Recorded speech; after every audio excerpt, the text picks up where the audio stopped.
چې هغه تلاوت کوي هغه پاکې صحیفو هغه مطهره هغه پاکې کتابو د دې څخه مراد قرآن مجید نبی علیه الصلاة والسلام نه ځان خبره نه کوي د پلار د نیکه خبره نه کوي د پخوانیو خلکو خبره نه کوي نبی علیه الصلاة والسلام هغه خبره کوي چې کوم الله ورته وایي هغه خبره ورته تاسو تلاوت کوي چې کوم الله ورته وایي چې دا خبره تلاوت کړئ الله فرمایي فيها كتب قيمة هذا كتابنا قيمة شغل مزبوط دي لدي مراد القرآن دي القرآن داسي مزبوط كلام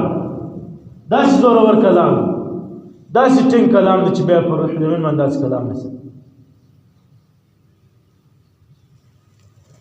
سمرة كتابنا